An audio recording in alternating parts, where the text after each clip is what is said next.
Okay. Good afternoon सबको फिर से।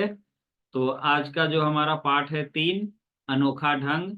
और ये पुस्तक है भाषा अभ्यास की। तो भाषा अभ्यास की पुस्तक। और देखिए इस पे मैंने ये यहाँ पे आपको कुछ दिखाई भी दे रहा होगा, अनोखा ढंग लिखा हुआ है। जो भाषा माधुरी में आप लोग पढ़े थे, अनोखा माने निराला होता है, ढंग माने तरीका होता है। तो ये अनोखा ढंग, काम करने का जो अनोखा ढंग था वो बापू जी का था, महात्मा गांधी जी का।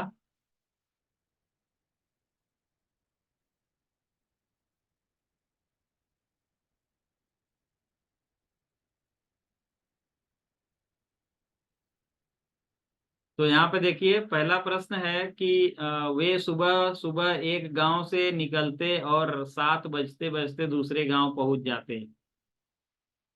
वहां पहुंचकर पहले तो लिखने लिखाने का काम पूरा करते। पैरों के निशान देखती खोजती वह किसी न किसी तरह अगले गांव पहुंच गई। तो ऊपर दी गई पंक्तियों में आए मोटे काले शब्दों को लिखिए। तो यहाँ जो देख रहे हैं, सुबह सुबह, बजते बजते, लिखने लिखाने, देखती खोजती, ये जो जोड़े में शब्द आए हैं दो दो करके, इसको हम लोग युग्म शब्द कहते हैं। ठीक है, युग्म शब्द कहते हैं। तो यहाँ पे आपको लिख लेना है। क में क में लिख लेना है सुबह सुबह। यहाँ लिख लीजिए क में सुबह सुबह,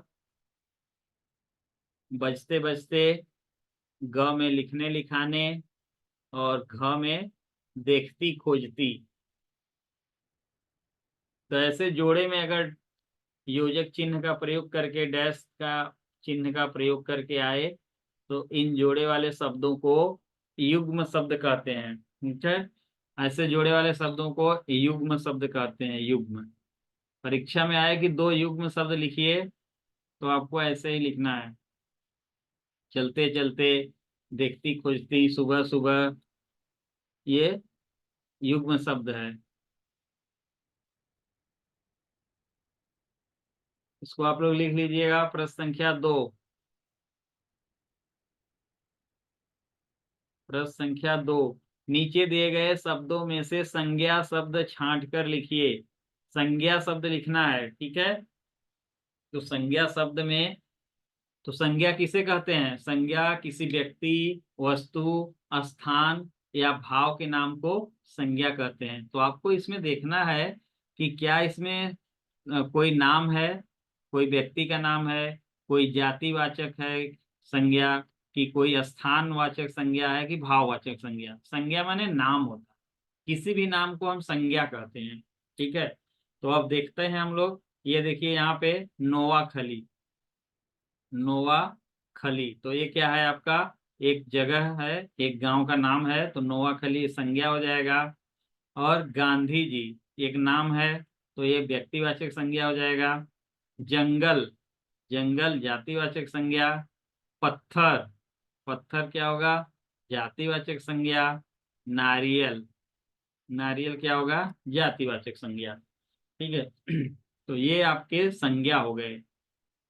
नोवाखली, गांधी जी, जंगल, पत्थर, नारियल। अब बचा ये वाला जो जाता, जाता बचा ना। तो जाता क्या है? जाता एक क्रिया है, ये कोई संज्ञा तो होगा नहीं। संज्ञा अलग है ना, कर्ता अलग है, क्रिया अलग है, कर्म अलग है, सब अलग अलग होता है। तो यहाँ पे देखिए, ये जाता क्रिया हो गया। कहा, कहना भी क्या है? क्रिया हो गया।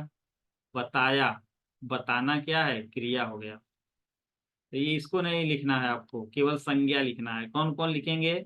नोवाखली, गांधी जी, जंगल, पत्थर, नारियल। ठीक है, आगे हम लोग चलते हैं। प्रश्न संख्या 3।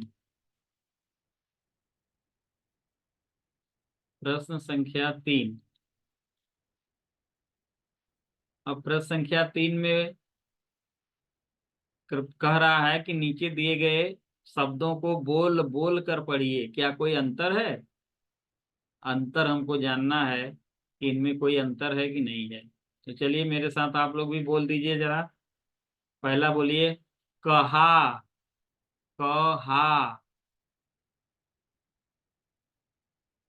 ठीक है, और इसके बगल में देखिए क्या लिखा है? कहाँ, बोलो कहाँ। नाक से आवाज आनी चाहिए, नाक और मुंह से, नाक और मुंह से आवाज आनी चाहिए। कहाँ। अगला है चाटा। चाटा। ठीक है, जैसे शहद चाट रहे हो, घी चाट रहे हो, तो चाटा हो गया। और चंद्र बिंदु वाला को क्या पढ़ेंगे? चांटा। चांटा ना। घर में आपने गलत काम किए और आपको लगा एक चांटा, तो दिमाग हाथ हो जाता है ठीक ठीक ना। सबका दिमाग ठीक हो जाता है ना। हम्म। चलिए आगे देखिए क्या लिखा है। आधी। आधी बोलो सभी लोग। आधी। और इधर देखिए क्या लिखा है। चंद्र बिंदु लगाकर क्या पढ़ेंगे? आंधी। आंधी। ठीक है। तो जो चंद्र बिंदु लगता है उसको बोलते समय हवा नाक और मुंह दोनों से आती है, एक साथ आती है। ठीक है। एक साथ नाक और मुंह से जब हवा निकले वर्णों को बोलते समय, शब्दों को बोलते समय, तो समझ लेना वो चंद्र बिंदु लगा हुआ है। यहाँ देखिए लिखा है बास। बास। कहते हैं ना बास आ रहा है, बदबू। और ये क्या है? बांस। बांस। बांस। बांस माने बांस का पेड़ देखे हो ना, बांस का पेड़। ये है काटा। काटा, कुत्ते ने काट लिया तो काटा। और ये है कांटा। कांटा का क्या होगा? पैर में कांटा चुभ गया। ठीक है, वो वाला कांटा। और ये है पाव ना। पाव। तो क्या कहते हैं? एक पाव सब्जी दे दीजिए, पाव भाजी। और ये है चंद्र बिंदु वाले को क्या कहेंगे? पाँव। पाँव माने क्या होगा? पैर। पाँव माने क्या होगा? पैर। ठीक है आर्यन कुमार। पैर।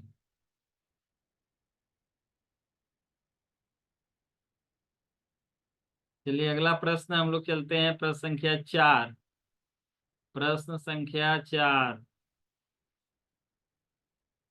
तो यहाँ देखिए एक परिभाषा लिखा है कि जिन वर्णों पर चंद्र बिंदु लगता है उन्हें बोलते समय हवा मुंह और नाक से एक साथ बाहर निकलती है। ठीक है, चंद्र बिंदु वाले शब्द जो होते हैं हवा मुंह और नाक से एक साथ बाहर निकलती है, और बिंदु वाले शब्द जो होते हैं नाक से हवा निकलती है।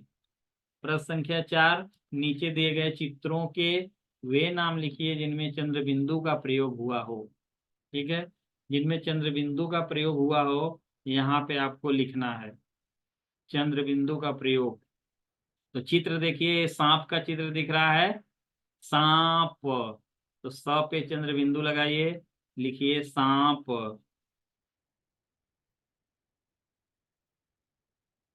सांप हो गया।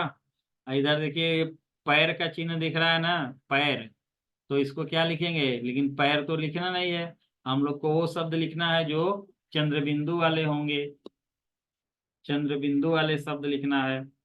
तो यहाँ पे क्या लिखेंगे? पाम। प पे चंद्र बिंदु लगाइए, अनुनासिक।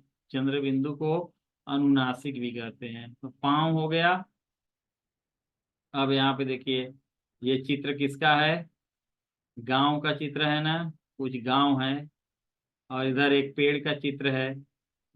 तो हमको ऐसे शब्द खोजना है जिसमें चंद्र बिंदु लग सके। तो ये गांव होगा, तो गांव में चंद्र बिंदु लगा दीजिए, ग के ऊपर चंद्र बिंदु लगाइए।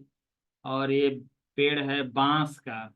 बांस का पेड़ देखें आप लोग, बांस का पेड़ है। तो यहाँ ब के ऊपर लगाइए चंद्र बिंदु। ब के ऊपर चंद्र बिंदु लगाइए।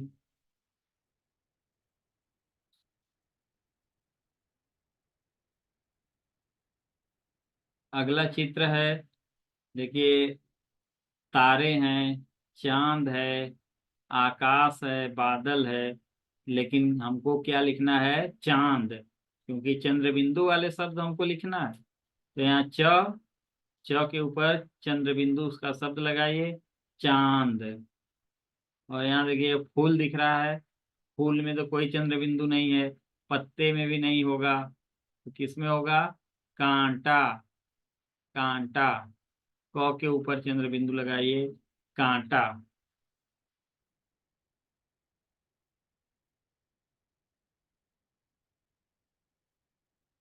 चलिए आगे हम लोग चलते हैं, प्रश्न संख्या 5। प्रश्न संख्या 5। प्रश्न संख्या 5, नीचे दी गई शब्द सीढ़ियों को पूरा कीजिए। शब्द सीढ़ी, एक तो सीढ़ी है जिसपे आप पैर रख के आगे ऊपर चले जाते हो, और ये सीढ़ी है शब्दों की सीढ़ी है। आपको ये शब्द पूरा करते हुए आगे बढ़ना है, शब्द को पूरा करते हुए आगे बढ़ना है, ठीक है। तो हम लोग शब्द लिखेंगे कैसे? तो ये चित्र जो देख रहा है ना, उस चित्र को देख करके हम इसको शब्दों को पूरा करेंगे। तो देखिए यहाँ पे सुपारी है, तो यहाँ क्या लिखेंगे? पा। पा लिखिए, सुपारी। पा लिख दीजिए यहाँ पे, सुपारी। यहाँ प लिखिए पहले, पा। फिर देखिए ये क्या है? बकरी। यहाँ देखिए ये बकरी का चित्र है ना, तो यहाँ क्या लिखेंगे? बकरी। बकरी। बकरी लिखो। और यहाँ देखिए बटन है, तो यहाँ लिखिए बटन। यहाँ ट लिखेंगे, ट।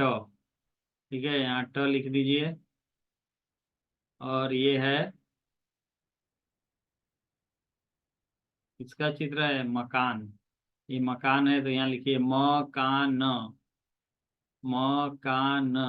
का लिखेंगे, यहाँ पे का लिखेंगे। और ये है मटर, तो यहाँ लिखिए मटर। और ये अनार है, अनार, तो यहाँ लिखेंगे ना।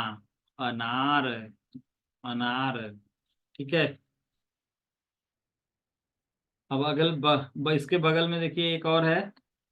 यहाँ पे बहुत सारे चित्र दिख रहे हैं, और नीचे से हम लोग सीढ़ी को पूरा करते हैं। तो ये पैदल एक लड़का जा रहा है, तो यहाँ लिखिए पैदल। द भरिए, ये जो बॉक्स बना है खाली जगह में, द। और उसके बाद यहाँ पे देखिए बादल है, तो बादल, यहाँ भी द भरिए, बादल। बादल से क्या हो रही है? बारिश। तो र, छोटी की मात्रा लगाइए, री। बारिश।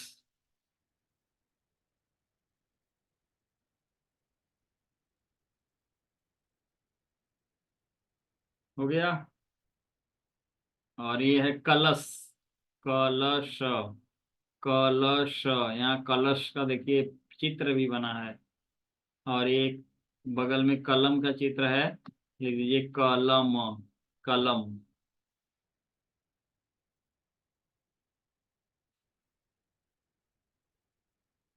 चलिए प्रश्न संख्या 6। प्रश्न संख्या 6 पर चलते हैं हम लोग, और प्रश्न संख्या 6 है, नीचे दिए गए वाक्यांशों के लिए एक एक शब्द छांट कर लिखिए। ये पूरा वाक्य नहीं लिखा हुआ है, वाक्य का थोड़ा थोड़ा अंश लिखा है, ठीक है। वाक्यांश, जो पूरा वाक्य न हो उसको वाक्यांश कहेंगे।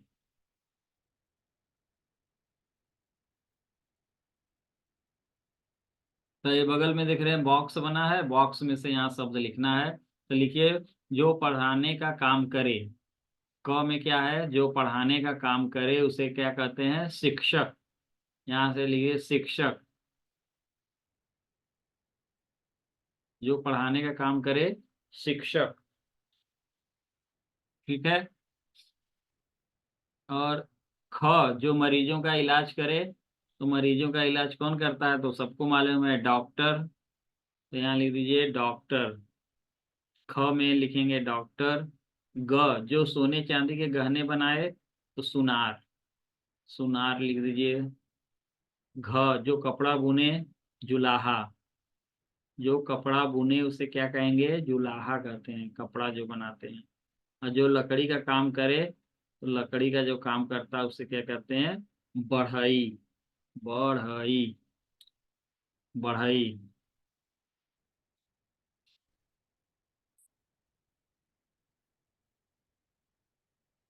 पूरा कर लीजिए इसको।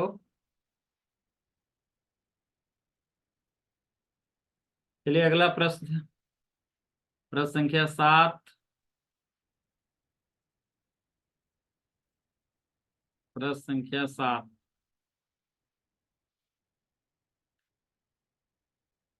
मनु की खुशी का ठिकाना न रहा। इस वाक्य को रेखांकित हिस्सा, इस वाक्य का रेखांकित हिस्सा, रेखांकित माने जो नीचे अंडरलाइन किया हुआ है, एक मुहावरा है जो होने बहुत खुश होने या प्रसन्न होने के भाव बताने वाले नीचे दिए गए 4 मुहावरों को पढ़िए और इनका वाक्य में प्रयोग कीजिए। तो यहाँ जो मुहावरा देख रहे हैं ना, खुशी का ठिकाना न रहा, इसका मतलब क्या है? बहुत खुश होना, बहुत प्रसन्न होना। तो नीचे भी देखिए ये सब मुहावरा जो लिखे हुए हैं, इसका भी मतलब है जमीन पर पैर न पड़ना, बहुत खुश होना, घी के दिए जलाना, बहुत खुश होना, बाछे खिलना, बहुत खुश होना, गदगद होना, बहुत खुश होना। लेकिन इसका वाक्य प्रयोग आपको अलग अलग करना है। ठीक है, तो चलिए पहला हम लोग वाक्य प्रयोग करते हैं। जमीन पर पैर न पड़ना। जमीन पर पैर न पड़ना क्या लिखेंगे? अफसर बनने के बाद रवि के पैर जमीन पर नहीं पड़ रहे हैं। अफसर बनने के बाद रवि के पैर जमीन पर नहीं पड़ रहे हैं। इसका मतलब क्या हुआ? जब वो अफसर बन गया तो वह बहुत खुश हुआ। जमीन पर पैर न पड़ना का मतलब क्या है? बहुत खुश होना। तो अफसर बनने के बाद रवि बहुत खुश हुआ। दूसरा है घी के दिए जलाना। तो 3 साल बाद बेटे के लौटने की खुशी में माँ ने घी के दिए जलाए। 3 साल बाद बेटे के लौटने की खुशी में माँ ने घी के दिए जलाए।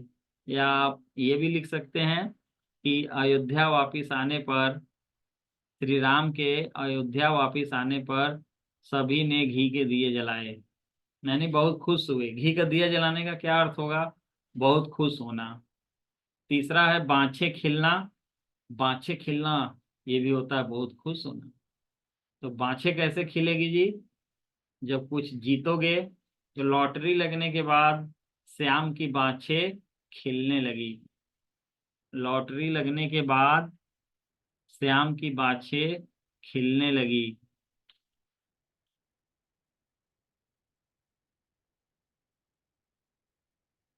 ठीक है, यानी लॉटरी लग गया तो क्या हुआ? श्याम बहुत खुश हो गया। लॉटरी जब लगी तो श्याम बहुत खुश हो गया।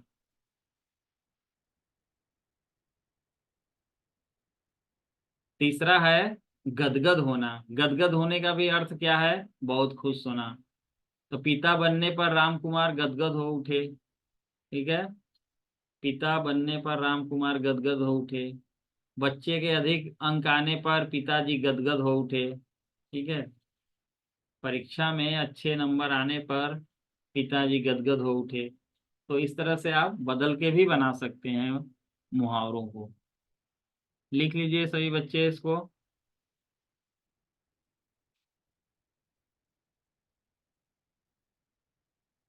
जिनका कम पूरा नहीं है वो पूरा कर लेंगे जल्दी से, फटाक से जल्दी।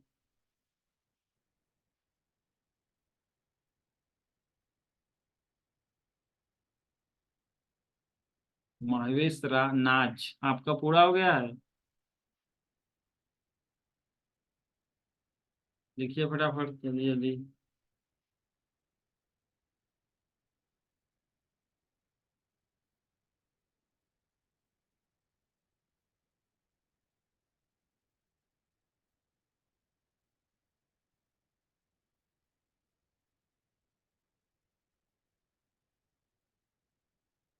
अगला है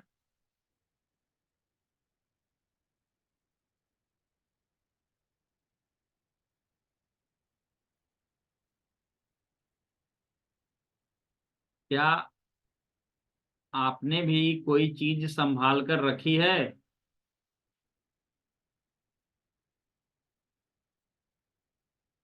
क्या आपने भी कोई चीज संभाल कर रखी है? तो रखी है तो क्यों रखी? 4-5 लाइन में ये लिखना है आपको, 4-5 पंक्तियों में लिखिए। ठीक है, जैसे आपको जन्मदिन पर कोई उपहार मिला, घड़ी मिली, साइकिल मिली, पेन मिला, पुस्तक मिला, किसने दिया? अभी तक आप उसको रखे हुए संभाल कर क्यों रखे हुए हैं? तो यहाँ पे लिखना है। ठीक है, देखिए यहाँ पे एक लिखा हुआ है, जी हाँ, मैंने अपने पिताजी की दी हुई घड़ी आज तक संभाल कर रखी है, क्योंकि इस घड़ी के साथ मेरी बहुत सारी अच्छी अच्छी यादें जुड़ी है हुई है। यह यह मुझसे यह मुझे याद दिलाता है कि जीवन में सफलता मिलने पर स्नेह और उपहार दोनों प्राप्त होते हैं। ठीक है।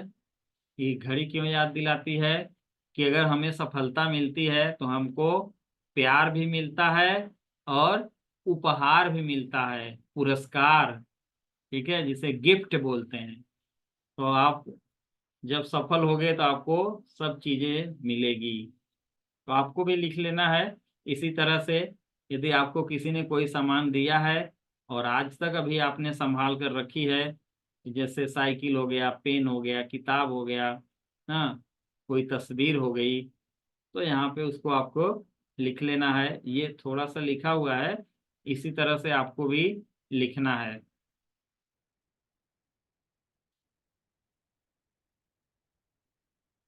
नोट कर लीजिए आप लोग।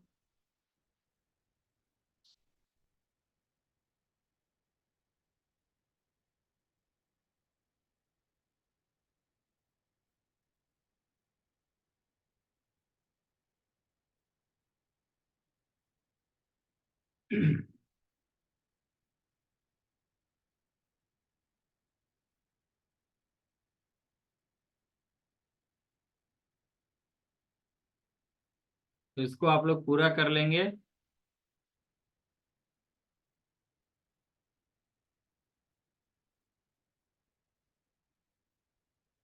तो आज के लिए बस इतना ही रहेगा।